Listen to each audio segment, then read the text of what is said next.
绸庄的大火都过去这么久了，竟然还有门禁啊！看来咱们没有李庄主的同意，过了申时就不能出门了。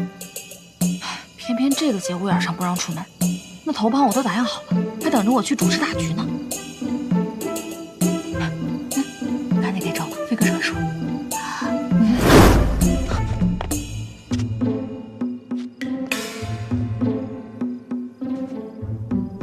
往东第2棵树，就是这儿了。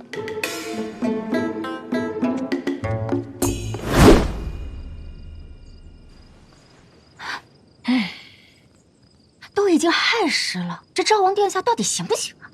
哎，这姓李的不仅设了门禁，还把狗洞给封了。哎，小赵毕竟是个皇子，我让他帮我挖狗洞，是不是不太好啊？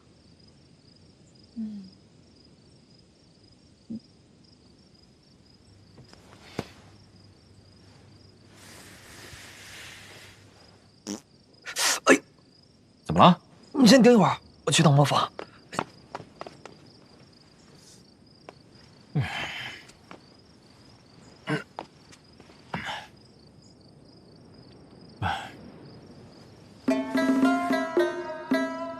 哎呀，等不了了，不然咱们找小妹出去得了。不行，那离李清流的院子太近了。那你说怎么办？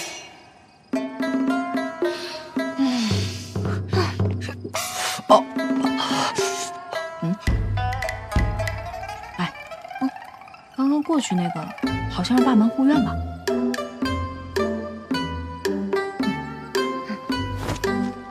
哎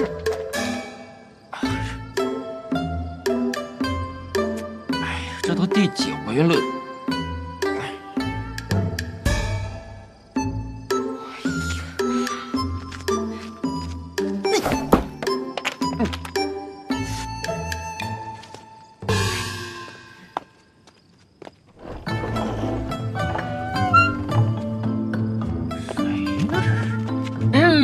庄主，别动！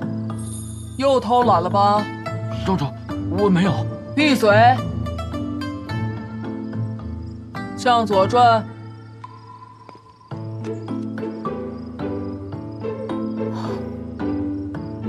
罚站半个时辰。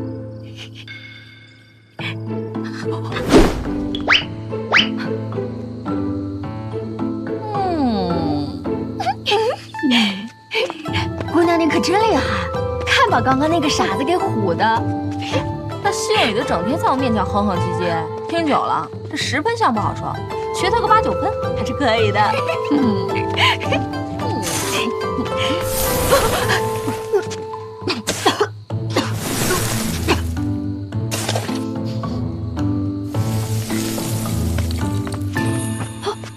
昭王殿下，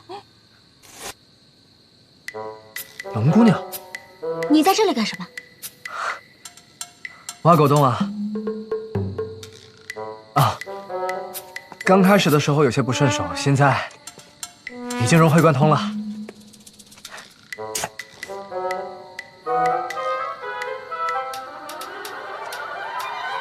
你们怎么出来的？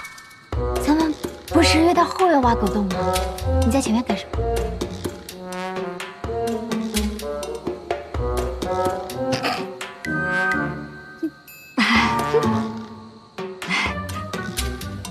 走吧，下回我教你龙式跑动。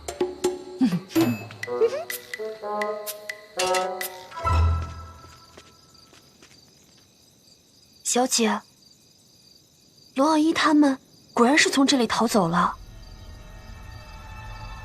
想不到堂堂的昭王，为了一个下九流的女混混，居然会想出这种不入流的办法。小姐，你让我调查龙珠帮，果然有问题。他们竟然在偷偷的模仿漂浮头帮。你说，我们要不要告诉李庄主，罗傲一他抄袭？鱼现在已经上钩了，要想一竿钓出来，要有点耐心。